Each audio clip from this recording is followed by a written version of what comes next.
De antemano, ¿verdad? De entrada, yo quisiera decir que yo no sé si ha habido en mi pasado algún otro mensaje, quizás lo ha habido y decía quizás 2 o 3 anteriores, pero que pueda recordar así de una manera viva, que yo haya transitado con más cuidado que este mensaje.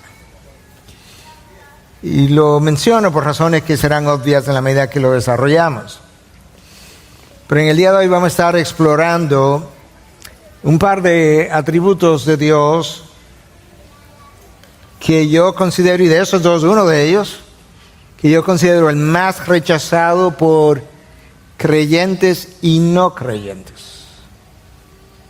Los incrédulos, este atributo tiende a producir una especie de ira y hasta molestia, ya sea en contra de Dios o en contra de aquellos de nosotros que nos atrevemos a hablar de este o de estos atributos. En los creyentes la reacción es distinta, pero no muy lejos de ella, y es que tiende a haber como un sentido de vergüenza ajena y tratamos como de excusar a Dios cuando hablamos de esta perfección de Dios, que es como también se llaman sus atributos. Y nosotros preferimos, la mayoría de las veces, no hablar de este atributo, a menos como que seamos forzados. Y de hecho, John Frame, uno de nuestros teólogos contemporáneos de teología sistemática, decía, eso me incluye a mí, reconociendo como que nosotros preferimos hablar de los demás atributos de Dios que no tienen que ver con esto. Aquellos que nosotros entendemos que nos bendicen y que este no lo hace. Y yo diría que hablando de los atributos que hemos venido recorriendo a lo largo de los últimos meses, yo diría que el atributo más mencionado entre creyentes e incrédulos es el amor de Dios. Y ese amor de Dios es con frecuencia o es recordado con facilidad, pero frecuentemente no es correspondido. Eso es lo increíble. Lo recordamos todo el tiempo, pero no lo correspondemos. Igualmente yo diría que el atributo más abusado de todos los atributos de Dios es su gracia, y no podemos olvidar que podemos abusar de ese atributo, pero tarde o temprano el abuso de la gracia despertará la ira de Dios. Y pienso que el atributo de Dios más frecuentemente creído como merecido es su misericordia, y yo creo que ahí tenemos un grave error, porque la misericordia de Dios no es algo que debiéramos esperar, más bien es algo no merecido, que Dios exhibe de vez en cuando como parte de su carácter. Bueno, yo diría que Dios exhibe con frecuencia como parte de su carácter, pero no es algo con lo que yo debiera contar, porque Dios no le debe misericordia a nadie. Debemos pedirla, debemos desearla y esperar para ver si Dios se complace en dármela. Pero finalmente yo creo que el atributo de Dios menos apreciado y más rechazado, sin lugar a dudas, es su ira, que no es más que un reflejo o la aplicación de su justicia, y queremos hablar de ambas cosas. Pero tenemos que recordar que cada atributo de Dios es igualmente santo y digno de la misma honra y del mismo recordatorio, y que cada uno de los atributos de Dios, cuando es pensado de manera cuidadosa, termina bendiciendo a sus hijos. A mí me llama la atención cómo la sociedad en cualquier país se queja cuando los jueces de la tierra no hacen justicia en los tribunales, pero no quieren hablar y hasta se quejan y hasta consideran a Dios de injusto cuando Él aplica la justicia perfecta del Dios del cielo y de la tierra. Días pasados publiqué algo en uno de mis tweets y alguien respondió con una mala palabra que no voy a mencionar, tal cosa, ese Dios suyo siempre está airado. Y dijo más cosas. La razón por la que nosotros nos airamos cuando los jueces del mundo no hacen justicia en los tribunales es porque tenemos un sentido interno de justicia, porque somos portadores de la imagen de Dios y entendemos que hay cosas torcidas que merecen una paga. Pero ese sentido de justicia que nosotros tenemos dista mucho del sentido de justicia de Dios. La santidad de Dios es la que garantiza que Dios sea justo y perfectamente justo. Hermanos, yo no sé si tú alguna vez te has sentido disciplinado por Dios, pero déjame recordarte, Dios nunca ha disciplinado a ninguno de sus hijos injustamente, ni ha castigado a ningún incrédulo de manera injusta. Eso no va a ocurrir. La santidad de Dios hace que Dios reaccione contra el pecado, es verdad, pero después de haber agotado, si pudiéramos decir, la paciencia de Dios. Ahora déjame decirte, lo que sí ocurre con frecuencia es que ni recibamos la disciplina o el castigo, en el caso de verdad de los incrédulos, que nosotros verdaderamente merecemos, porque Dios filtra su ira continuamente a través de su gracia y su misericordia. A nosotros se nos olvida que la regla de juego al momento de la creación fue: el día que peques, morirás. Tú pecas una vez y tú mueres. Y eso nunca ha ocurrido. El hombre peca y vuelve y peca y vuelve y peca. Y las personas no mueren. Llega un momento en el que mueren, pero ya han cometido o hemos cometido miles y miles y miles de pecados. De manera que ciertamente la ira de Dios es lenta. Él es lento para la ira y abundante en misericordia. Y habiendo introducido mi tema, déjame decirte el título que seleccioné para este día: el Dios justo y de ira santa. Y vamos a hablar de ambas cosas. Déjame hablar de la justicia de Dios. Primero, cuando hablamos de que Dios es justo, estamos reconociendo que Dios tiene un discernimiento perfecto entre lo bueno y lo malo. Por tanto, Él va a estar inclinado, no obligado, Él va a estar inclinado a recompensar las acciones buenas. Esa es su inclinación. No tiene obligación, pero está inclinado en esa dirección, pero al mismo tiempo está inclinado a castigar el pecado de los seres humanos. La obediencia es recompensada por la misma razón que la desobediencia es castigada, y es que Dios es justo. Por eso Él recompensa al obediente y castiga o disciplina al pecador. Bien reconoció David después de su pecado con Betsabé y contra Urías en el Salmo 51:4. Eres justo cuando hablas y sin reproche cuando juzgas. Cuando me mandaste a decir todo lo que me mandaste a decir con Natán, yo sabía que tus palabras eran justas, y cuando comencé a escuchar acerca del juicio que venía, yo sabía que tus juicios son sin reproches. Por eso, ten piedad de mí, oh Dios, ten misericordia de mí. Fue el inicio del Salmo de David. La justicia de Dios es la plomada. Tú conoces la plomada, ¿verdad? Que se usaba con frecuencia. No sé si es algo hoy en día. Probablemente en algún lugar donde no tengamos instrumentos más sofisticados, la plomada sigue siendo ese instrumento que juzga lo torcido. Esa es la justicia de Dios. Pero la justicia de Dios es ese atributo que lo mueve a enderezar lo que está torcido. No lo puede dejar así. Por si tú no lo habías meditado antes, el amor y la justicia de Dios fueron responsables de llevar a Cristo a la cruz al mismo tiempo. El amor lo movió a dar su vida por personas que el Padre había elegido en la eternidad pasada. Pero resulta que la justicia de Dios no estaba, no estaba dispuesta, es la palabra, a perdonar a pecadores sin que alguien pagara por lo que se había hecho, lo que se había dañado. Es como nuestro refrán dominicano: el que la hace, la paga. Entonces vamos a perdonar a pecadores, pero no sin antes que alguien pague por el pecador. Definimos la justicia de Dios como el discernimiento perfecto entre lo bueno y lo malo, como ya dijimos, y la necesidad de rectificar lo torcido. Escucha ahora, que deshonra a Dios y destruye su creación y su diseño. El pecado no es simplemente una transgresión del límite, es algo que deshonra a Dios y que destruye su diseño.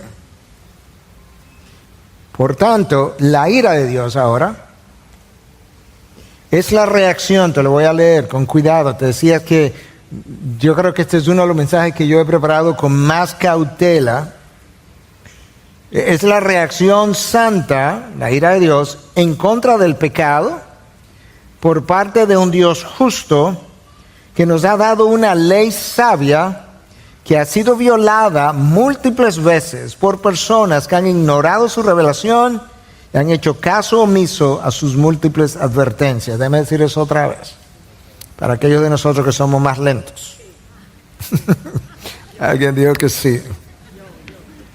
La ira de Dios es la reacción santa en contra del pecado por parte de un Dios justo que nos ha dado una ley sabia que ha sido violada múltiples veces por personas que han ignorado su revelación y que han hecho caso omiso a sus múltiples advertencias. Yo creo que eso es una buena introducción al pasaje del día de hoy. Es un pasaje conocido, yo diría, por la mayoría de ustedes, quizá más conocido para algunos que para otros. Está en el libro del Génesis, capítulo 18, y vamos a comenzar leyendo a partir del versículo 20, y luego te doy un poco más de contexto. Después, el Señor dijo: el clamor de Sodoma y Gomorra ciertamente es grande y su pecado es sumamente grave. Descenderé ahora y veré si han hecho en todo conforme a su clamor, el cual ha llegado hasta mí. Y si no, lo sabré. Entonces los hombres se apartaron de allí, luego te explico quiénes eran, y fueron hacia Sodoma mientras Abraham estaba todavía de pie delante del Señor. Y Abraham se acercó al Señor y dijo: ¿en verdad destruirás al justo junto con el impío? Tal vez haya 50 justos dentro de la ciudad. ¿En verdad la destruirás y no perdonarás el lugar por amor a los 50 justos que hay en ella? Lejos de ti hacer tal cosa, matar al justo con el impío, de modo que el justo y el impío sean tratados de la misma manera. Abraham había perdido la cabeza, porque eso es una imposibilidad del Dios del cielo y la tierra. Lejos de ti, el juez de toda la tierra, ¿no hará justicia? Entonces el Señor le respondió: si hallo en Sodoma 50 justos dentro de la ciudad, perdonaré a todo el lugar por consideración a ellos.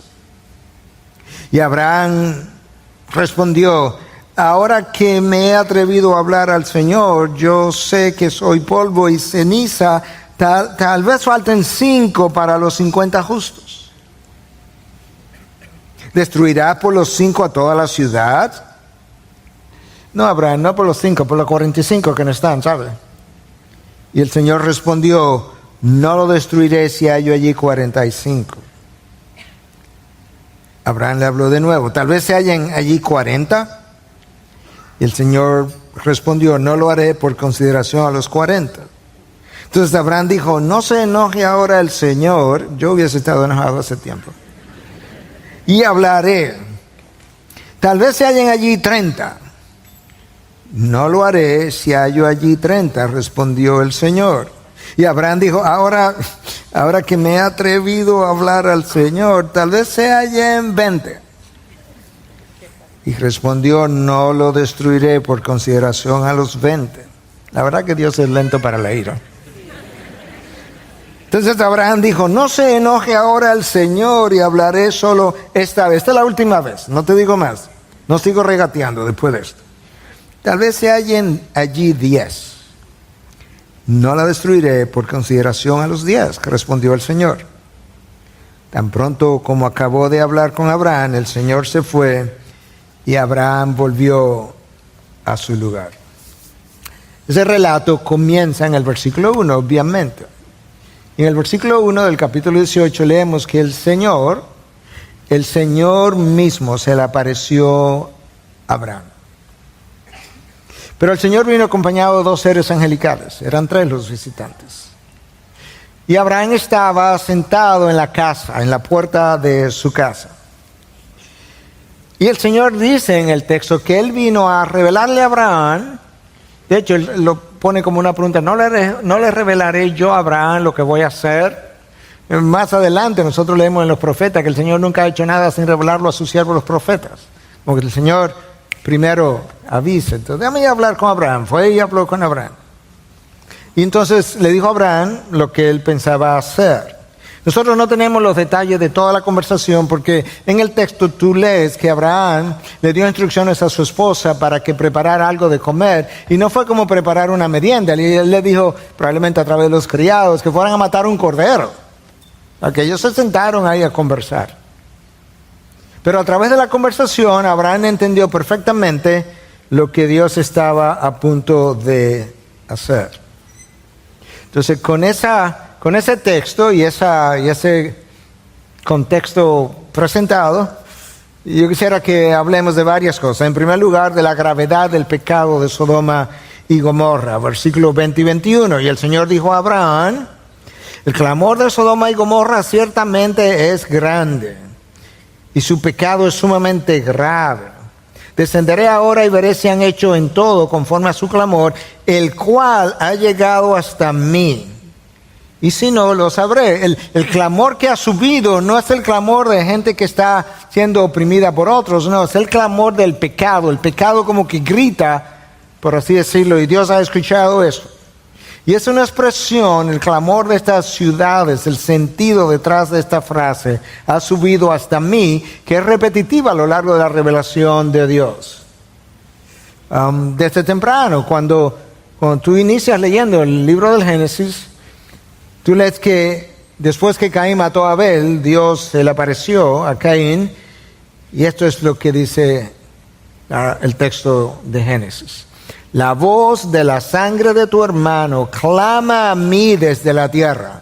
Es como si el homicidio hubiese clamado a Dios. Llega hasta mí desde la tierra, y entonces Dios juzgó a Caín. Cuando los israelitas descendieron a Egipto, eran los hijos de Jacob y sus hijos. 70 de ellos fueron recibidos por su hermano José. Y el faraón de ese entonces le dio un buen trato, pero en algún momento subió otro rey, otro faraón, que no conocía de José, no sabía nada de lo que había pasado anteriormente, y comenzó a oprimir a los israelitas. Y escucha lo que en el libro del Éxodo se nos dice, capítulo 2, que el clamor de los israelitas subió a Dios a causa de su servidumbre. Yo los escuché. Y Dios juzgó a la nación de Egipto trayendo 10 plagas, la última de la cual terminó liberando a los judíos de la esclavitud. Hermano, nosotros leemos de eso y nos parece bien porque ninguno de nosotros queremos un gobierno que pase por alto, que sea indiferente a las transgresiones de los hombres. Pues si no lo quieren un gobierno terrenal, mucho menos quieres un juez celestial que ignore, que se haga de la vista gorda ante las transgresiones de los hombres. Pero lamentablemente la manera como nosotros concebimos a ese juez es que nos parece bien cuando él juzga las acciones de otros, pero no las mías. Pero si hay algo que la Biblia revela es que Dios no ignora el pecado de los hombres, pero al mismo tiempo que Él no es indiferente al clamor de los oprimidos. Es como si el pecado de los hombres produjera un ruido en los cielos que mueve a Dios a rectificar lo mal hecho. En ese texto se nos dice que el pecado de Sodoma y Gomorra era grande y sumamente grave. Los 2 seres angelicales que acompañaron al Señor comenzaron a moverse hacia Sodoma para rescatar a Lot, su esposa y las 2 hijas. A ellos se les dio instrucción de que no miraran hacia atrás. Lamentablemente, como las desobediencias pagan un precio, la esposa de Lot miró hacia atrás y quedó convertida en columna de sal. Pero se nos dice, y eso nos da una idea de qué grande y qué grave era el pecado de estas dos ciudades, que cuando estos dos visitantes llegaron a la casa de Lot, pues vinieron los hombres de la ciudad, desde el mayor hasta el menor. Le tocaron la puerta y le pidieron que dejara salir a estos dos visitantes para ellos tener relaciones con ellos.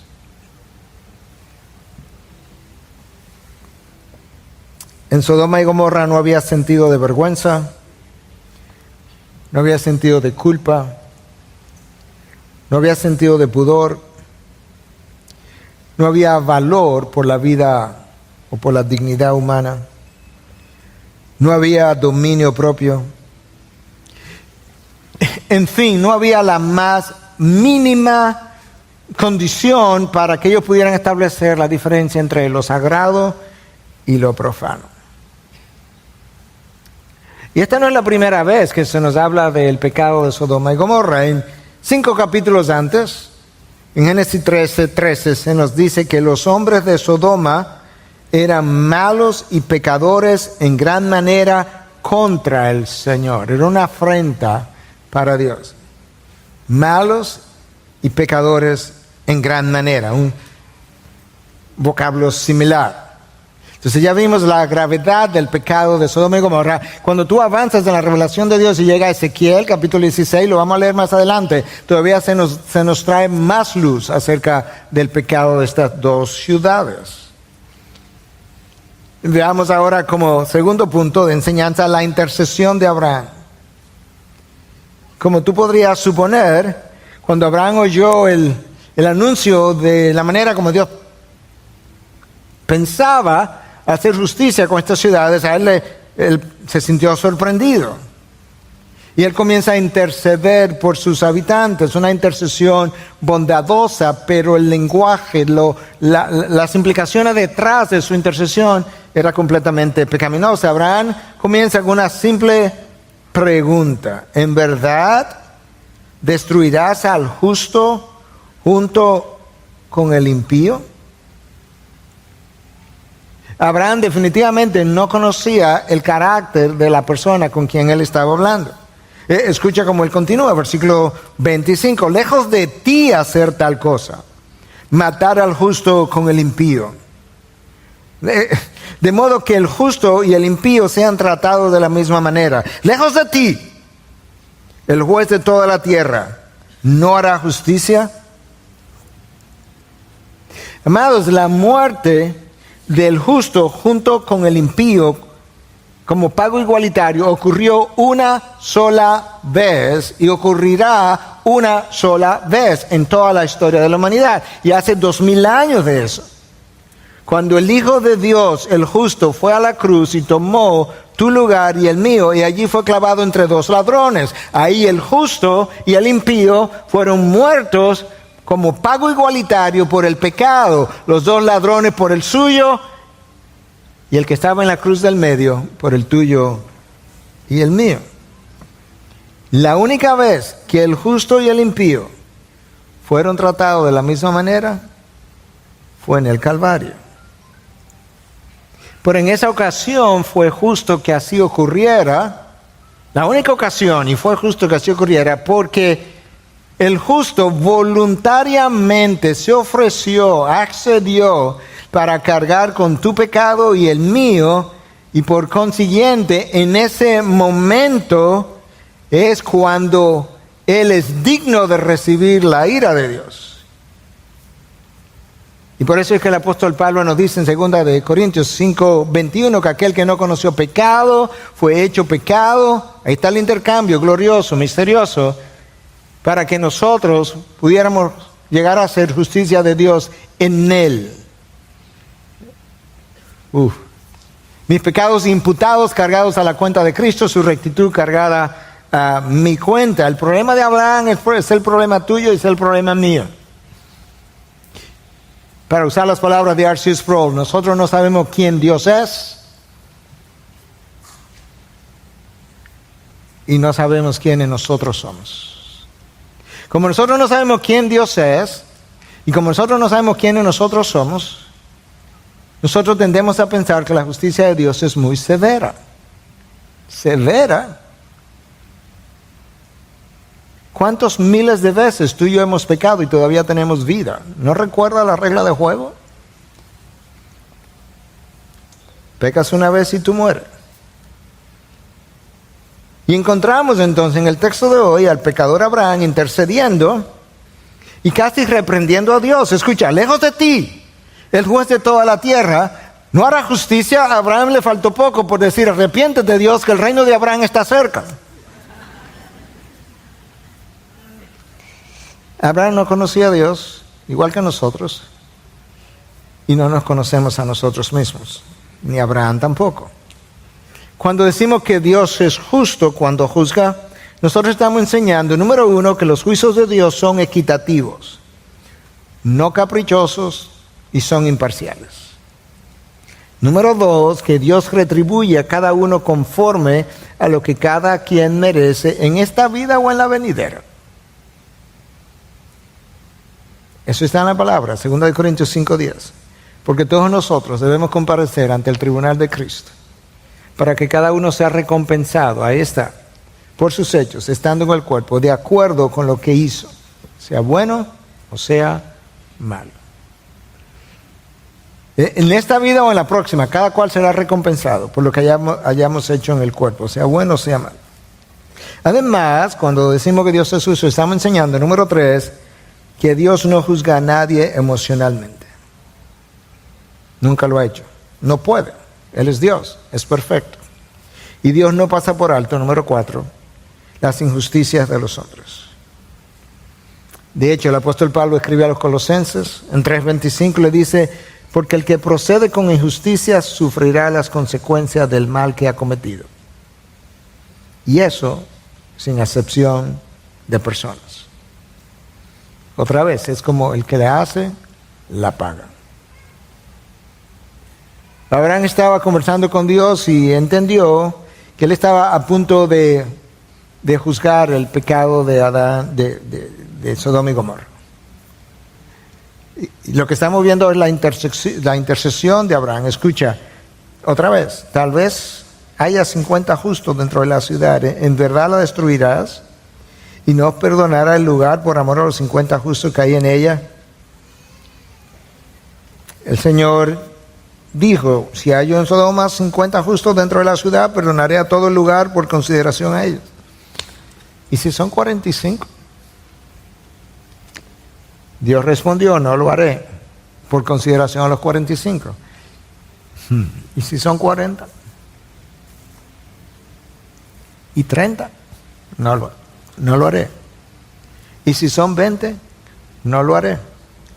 ¿Y si son 10? No lo haré. Con eso Dios se estaba poniendo de manifiesto, y creo que Abraham lo entendió finalmente, la razón del anuncio de la destrucción completa de las dos ciudades fue que no había un solo hombre justo en dos ciudades. Hermanos, Dios es tan increíblemente misericordioso que por el sacrificio de un solo hombre, los muchos fueron perdonados. Millones de personas han sido perdonadas por el sacrificio de un solo hombre cuyo nombre es Jesús. Bien dijo el salmista en el Salmo 116:5, clemente y justo es el Señor. Sí, compasivo es nuestro Dios. Lidiando con el ser humano, Dios aplica su bondad, Dios aplica su misericordia, Dios aplica su paciencia. Pero cuando ese hombre no se arrepiente, a Dios no le queda otra cosa que aplicar su justicia.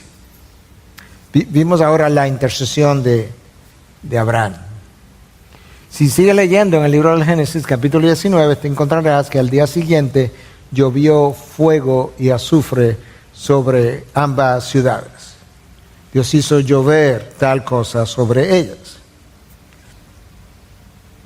La lluvia de fuego y azufre sobre Sodoma y Gomorra es la expresión de la ira de Dios. Déjame decirlo de otra manera, es la aplicación de la justicia de Dios.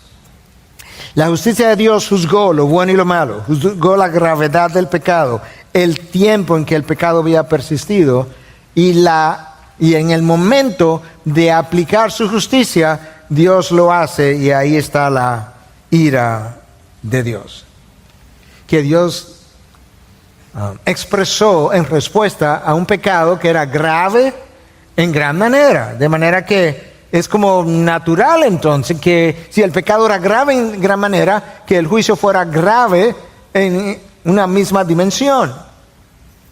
Pero el pecado de Sodoma y Gomorra, en el capítulo 18 de Génesis, se revela como el pecado de la homosexualidad, pero ese no era su único pecado. Ezequiel 16, versículos 49 y 50, nos dice que esta ciudad estaba caracterizada por la arrogancia. Tú sabes que Dios odia el orgullo.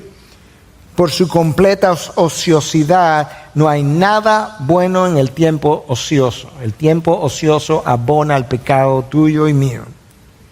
Por su falta de sensibilidad al pobre y al necesitado. Dios ha revelado que Él no es indiferente, Él no es ciego a nuestra falta de sensibilidad al pobre, al necesitado. De hecho, Santiago 5:4 dice que cuando nosotros retenemos el jornal o el salario del obrero y no se lo pagamos, le pagamos menos, sería una aplicación de lo que su trabajo merece, que eso grita a la presencia de Dios. Dios ni eso pasa por alto.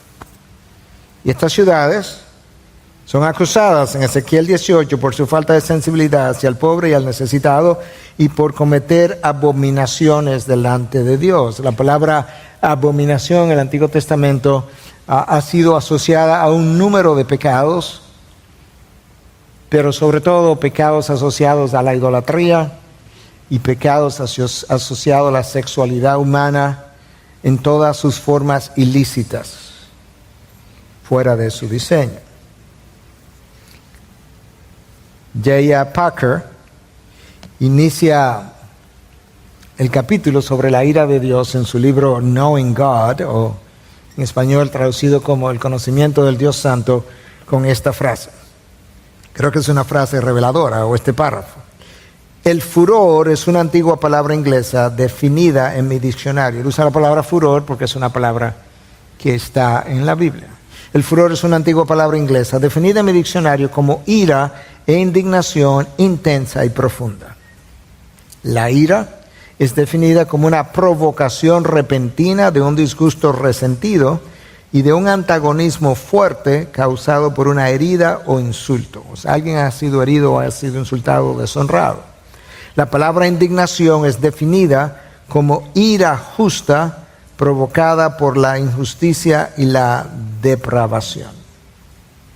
Cuando Packer escribe de esta manera, él está tratando de dejarnos ver que a la luz de la palabra de Dios, cuando se habla de la ira de Dios, está haciendo referencia a una indignación que es intensa y es profunda, a un disgusto resentido. Hay algo ahí que tiene un tiempo molestando, a un antagonismo fuerte y a una ira que ha sido provocada por la injusticia y la depravación. Nosotros todos participamos de la depravación del ser humano, por eso hablamos de la depravación total del ser humano. Participamos de esa depravación, pero no todo el mundo vive en el mismo grado de corrupción moral. Entonces lo que Packer está tratando de decir es que esta ira de Dios se expresa, se manifiesta cuando el pecado de los hombres ha ido llegando a niveles insostenibles, por así decirlo. Entonces ahí estábamos tratando de ver la ira de Dios en su forma introductoria. Ahora yo quiero que podamos considerar que la ira de Dios es una expresión natural de su carácter, como punto número 4, pero aún es así en cuanto a nosotros se refiere. Déjame decir eso otra vez, que veamos la ira como una expresión natural de la naturaleza de Dios y de la nuestra. Y déjame ilustrártelo rápidamente, porque no toda ira es pecaminosa. De hecho, el apóstol Pablo le dice a los efesios, airaos, pero no pequéis.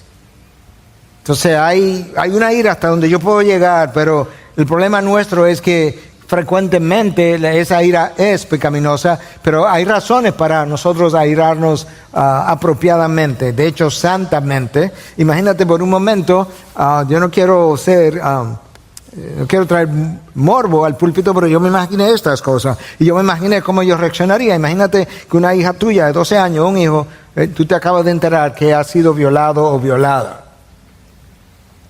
A mí no me cabe duda que tú te sentirías indignado. Y yo creo que posiblemente en muchos de nosotros sería más como una furia intensa y profunda. Porque lo que se ha hecho contra tu hijo, contra tu hija, es una depravación, es una injusticia. Es una depravación de parte del violador. Y quizás nosotros quisiéramos darle muerte, si no nosotros mismos que alguien lo haga, y si no alguien que Dios lo haga, que se muera, pero que no siga existiendo.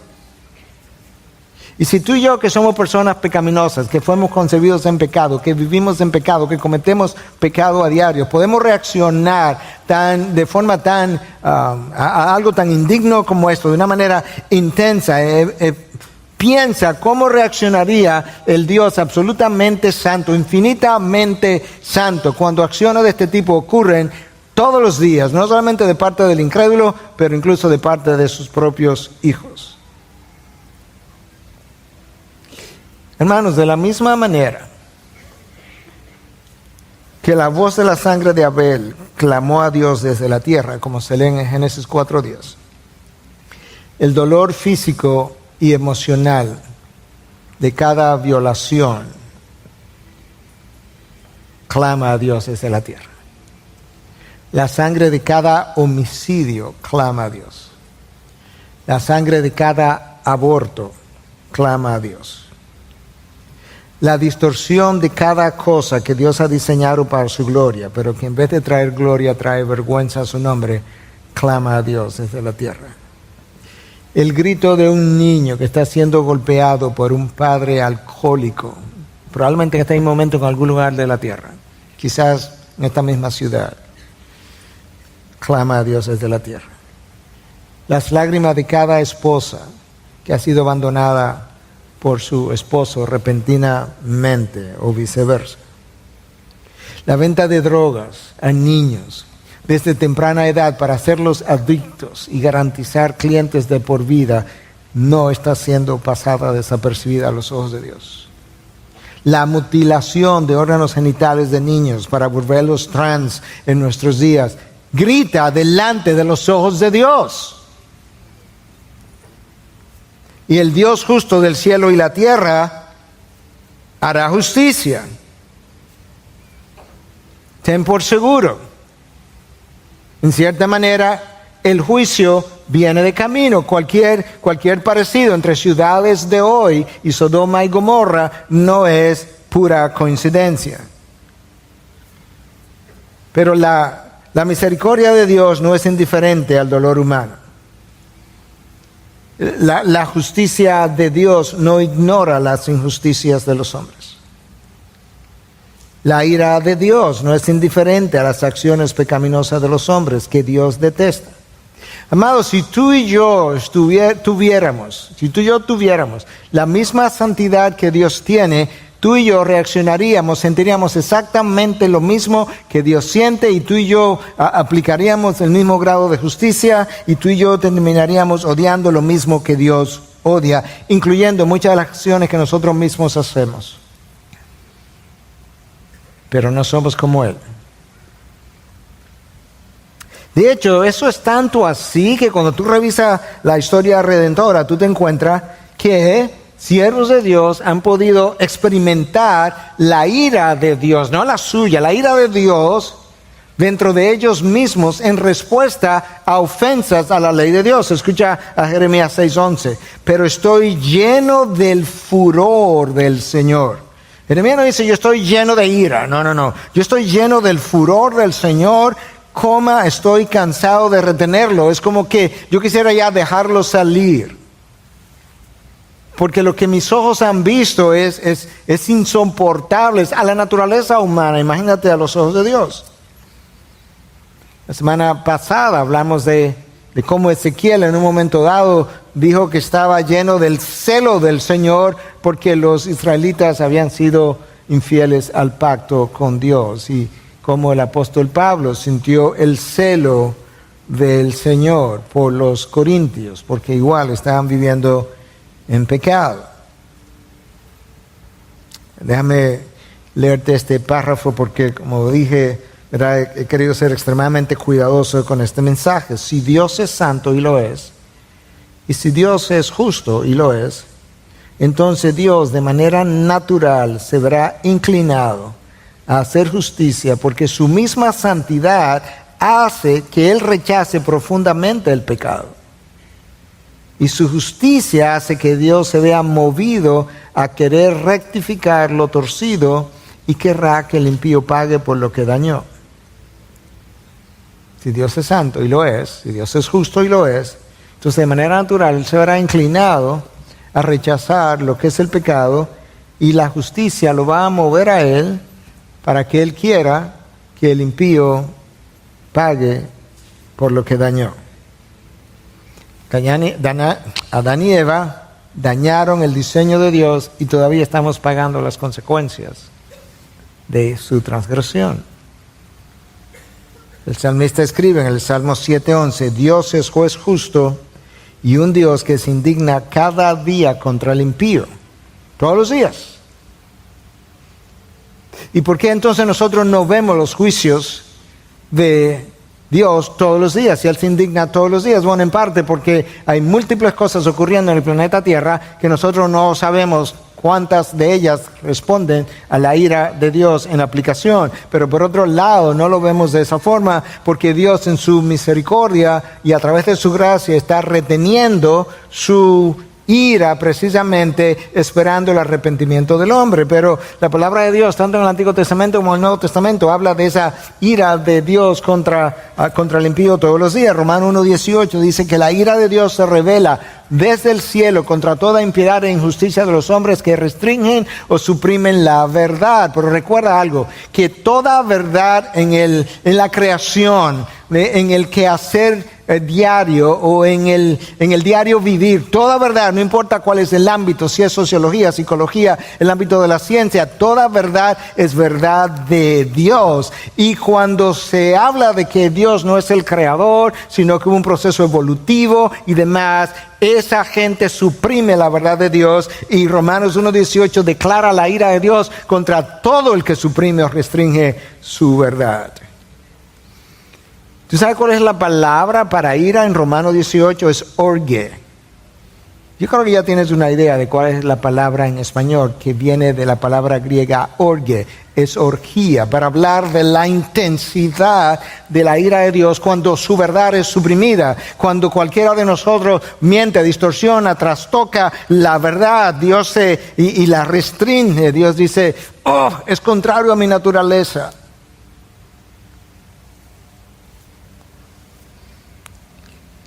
La ira de Dios no es más que la aplicación de la justicia de Dios, no de forma intencional, o mejor dicho, no de forma emocional. La ira de Dios nunca es emocional, como la tuya y la mía. La ira de Dios es judicial. Eso es lo que la justicia demanda. Dios no es como el mar que tiene olas que suben y bajan. Dios de hecho es inmutable. La ira de Dios es la aplicación judicial de su ley para hacer que el pecador pague por la transgresión y por lo que dañó. La ira de un Dios que es abundante en misericordia tarda en llegar. Es verdad.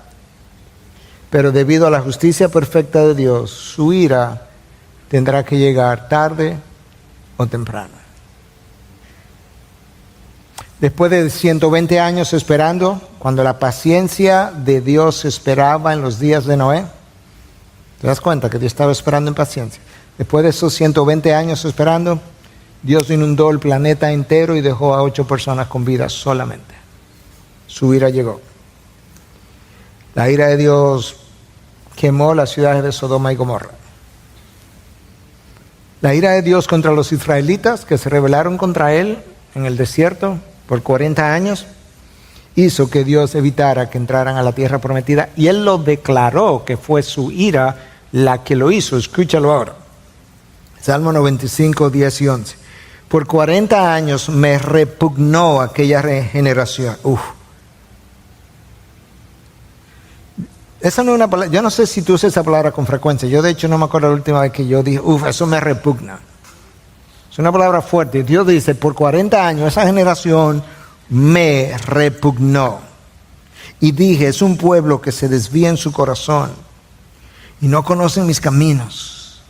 Por tanto, juré en mi ira, ciertamente no entrarán en mi reposo.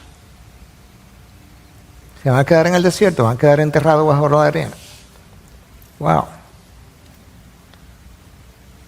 Pero resulta que nosotros leemos en el Salmo 95:11 que Dios juró en su ira, pero tú lees en el Salmo 89:35 que Dios había jurado en su santidad con relación a otras cosas. Pero yo creo que A.W. Pink está en lo correcto cuando dice, cuando tú oyes que Dios jura en su ira o jura en su santidad, te está dejando ver que esos dos atributos pertenecen en el mismo nivel de honra y son parte de su misma naturaleza. Fue la ira de Dios que ordenó a Josué que entrara a Jericó y no dejara una persona viva, desde el mayor hasta el menor. La ira de Dios envió a su propio pueblo al exilio, su propio pueblo. El reino del norte a Asiria, el reino del sur a Babilonia. La ira de Dios visitará nuevamente el planeta Tierra. Apocalipsis lo ha anunciado. De hecho, Apocalipsis habla de las 7 copas del furor de Dios. 7 copas del furor de Dios. El mismo libro de Apocalipsis, en el capítulo 6, habla de que en ese tiempo aquellos hombres que estaban siendo visitados con la ira de Dios, versículo 16 y 17, habla de que estaban pidiéndole a las rocas que cayeran sobre ellos para que lo ocultaran de la ira del que estaba sentado en el trono, ese Dios Padre, y de la ira del Cordero. Oh, wow. El que vino, el Jesús que vino en la primera venida, como el Cordero para perdón de pecados, viene ahora como el juez del cielo y la tierra a traer su juicio final. Finalmente, yo quiero que veamos cómo todavía estamos o estás a tiempo de escapar de la ira de Dios. Ahora es el tiempo del arrepentimiento, después es muy tarde. Créeme.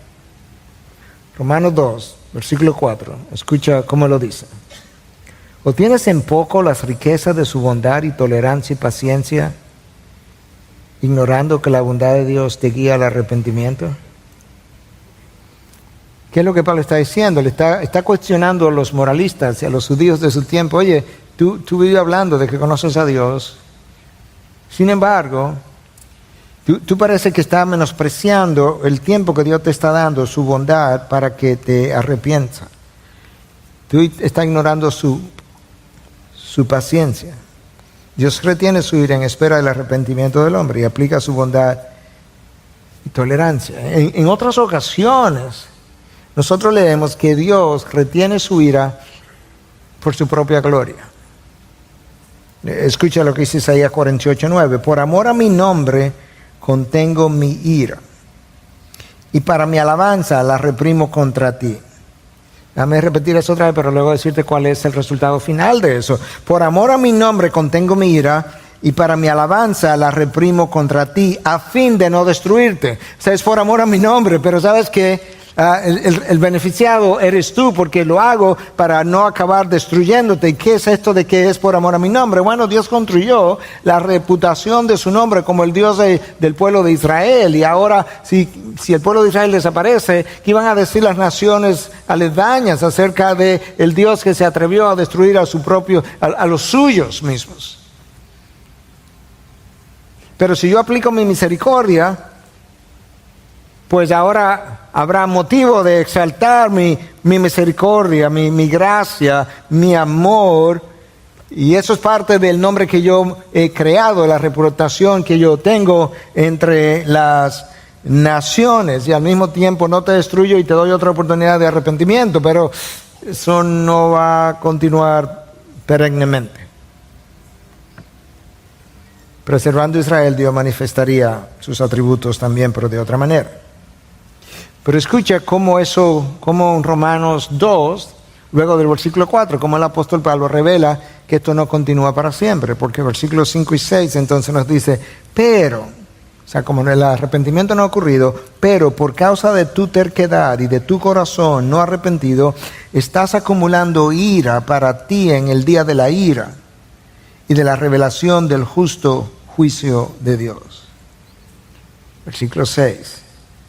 Él pagará a cada uno conforme a sus obras. Es otra vez como el que la hace, la paga.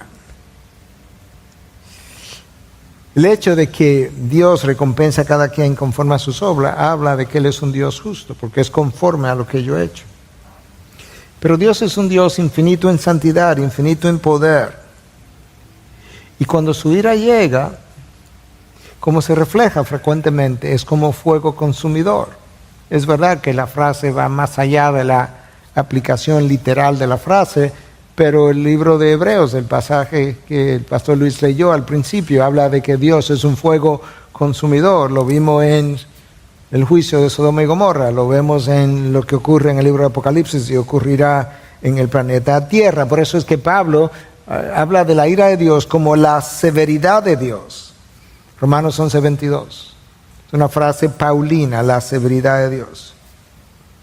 Hermanos, si tú quieres saber cuán cruel, cuán severa puede ser la justicia de Dios, lo único que tienes que hacer es mirar la cruz. Cuando tú miras la cruz y contemplas al Cristo, Isaías 52 y 53, nos dicen que su rostro quedó deformado hasta el punto que los hombres no querían ver su rostro. Era como, Y cuando tú lees el relato de los evangelios y te percatas de la crueldad que el hombre de la cruz del medio sufrió, que los otros, no dicen nada acerca de los otros, pero parecería ser que el de la cruz del medio fue el más sufrido y con razón tenía sobre sus hombros el pecado de todos los elegidos de Dios. Eso te da una idea de la severidad de la ira de Dios. Nada mejor que la cruz y la condenación eterna de los impíos. Nada más doloroso, pero nada más cierto, para revelar la severidad de la justicia de Dios. Cristo pagó lo que a ti y a mí nos tocaba pagar por nuestros pecados. Ahora hay algo que tú y yo necesitamos recordar, y es que aquellos que sufren la justicia de Dios, la sufren porque han decidido seguir su propio camino y estar dispuestos a pagar las consecuencias del pecado, independientemente de cuáles fueran, y no han querido entregar su voluntad a Dios. Cuando tú lees la palabra, hay dos sentidos en términos temporales de la justicia de Dios. Hay un sentido en que se nos habla de que la justicia de Dios, de la ira de Dios. Hay un sentido en que se nos habla de que la ira de Dios vendrá. Apocalipsis, ¿verdad? Sobre todo el planeta. Pero hay un sentido en el que se nos dice que la ira de Dios está aquí. De hecho, está sobre cada hombre que no ha entregado su vida a Cristo. Escuchamos Juan 3:36, lo dice: el que cree en el Hijo tiene vida eterna. Pero el que no obedece al Hijo no verá la vida. Nota el cambio de vocabulario. El que cree en el Hijo tiene vida eterna, pero el que no obedece al Hijo no verá la vida. Todavía no he terminado el texto, pero ¿por qué es que primero es cree y luego es obedece? Bueno, porque la única cosa que da evidencia de que verdaderamente has creído es tu vida de obediencia. La vida de no obediencia testifica en contra de que hayas creído. Entonces, ¿qué es lo que Juan está diciendo? Que cree en el Hijo tiene vida eterna, pero el que no obedece al Hijo no verá la vida, sino que la ira de Dios permanece sobre él. No es que vendrá, es que está y se queda. En otras palabras, todo hombre nace condenado. Todo ser humano nace condenado. Nosotros, los que hemos creído en Cristo, el corazón, salimos de debajo de su ira por medio de la cruz, donde Cristo soportó su ira. Eso es como ocurre. De manera que, de acuerdo a Juan 3:36, no es que la ira viene, es que la ira está y permanece. Y eso mismo nos deja ver que no es una reacción emocional de Dios, es judicial esto. Es una disposición de parte de Dios que ha condenado al hombre por su pecado. Y para salir de abajo de esa condenación, yo necesito la vida, la muerte y la resurrección de aquel que fue a la cruz y sobre sus hombros recibió la ira de Dios. El apóstol Pablo lo entendió perfectamente y lo explicó perfectamente cuando escribió a los tesalonicenses en su primera carta, capítulo 1, versículo 10. Hablando de Jesús, dice que Él es aquel que nos libra de la ira venidera. La ira venidera, ya sea de la que habla Apocalipsis o la ira venidera en la condenación eterna, Él es quien nos libra. Por eso Romanos 8:1 dice que no hay condenación para aquellos que están en Cristo Jesús. Hermanos, la santidad de Dios demanda la justicia de Dios, que eventualmente trae la ira de Dios. Si no estás en Cristo, si Juan 3:36 y otras cosas que el Espíritu haya podido comunicarte te revelaron. Juan 3:36, cuando dice: el que no obedece al Hijo no tiene vida. Si esa idea el Espíritu la usó para decirte, ¿sabes qué? Piensa que has entregado tu vida a mí, pero no la has entregado. Entonces hoy es el día del arrepentimiento. Pero si eres creyente y estás convencido que lo eres, si hoy oís su voz, no endurezca tu corazón. No lo haga, es como una petición, es un ruego. No endurezca tu corazón. Presta atención a lo que el Espíritu de Dios dice a las iglesias. Y regresa a los caminos de Dios. Regresa a los caminos de Dios. Como bien decía este autor Mark Buddha en su libro Return to Me, o Regresa a mí, volver a Dios es estar alineado con las prioridades de Dios. Descubre que no estabas, quieres volver, te alineas con las prioridades de Dios y has vuelto a Dios. Este es el día para hacer eso. Este es el día de la reflexión, de la introspección. Este es el día para reconocer tu pecado y la santidad de Dios y la obra del Hijo y poder decir: perdóname. Cierra tus ojos. Conforme a como el Espíritu haya hablado a cada quien, si entiendes que no estaba en el grupo de los que tienen vida eterna ya, tú puedes ir donde Dios ahora y decirle: Señor, gracias porque hoy yo he podido entender por medio de tu palabra y de tu Espíritu que la razón del sacrificio de Cristo en la cruz fue precisamente porque personas como yo habíamos transgredido la ley de Dios y hemos transgredido la ley de Dios múltiples veces y no estábamos en una condición de arrepentimiento, a pesar de que quizás venía a la iglesia o hacía algunas cosas religiosas. Pero hoy me abriste los ojos y yo te digo: perdóname y gracias a Cristo por un derramamiento de sangre y un sacrificio sustitutivo en mi lugar que pagó la pena de mi pecado. Gracias, gracias, gracias, infinitas gracias. Hoy yo quiero decirte que te entrego mi vida y que yo recibo la vida eterna que tú por gracia me has querido dar. No la merecía, pero tú me la has dado. Yo la recibo y te digo gracias. Pero al mismo tiempo entiendo, o si no lo entiendes ahora, escúchalo. El Espíritu de Dios viene a morar en ti en ese momento para empoderarte, para que puedas vivir a la altura del Evangelio. Y si tú piensas que ya tú eras cristiano y entraste a esta iglesia hoy siendo cristiano, pero te has desviado, te has alejado, Dios te dice: regresa a mí, vuelve a mí. E igualmente necesitas arrepentimiento, necesitas pedir perdón. Mi perdón está disponible. Y dile: Señor, gracias por traer convicción de pecado a mi vida. Gracias por llamarme y gracias por traer un mensaje que me ha abierto los ojos, o el Espíritu ha abierto los ojos usando el mensaje. Gracias por este día y permite que yo pueda seguir reflexionando después del mensaje, en el día de hoy, la próxima semana, y que yo pueda seguir realineando mi vida con tus prioridades y tus propósitos. En Cristo Jesús. Amén. Amén. Amén. Amén. Amén.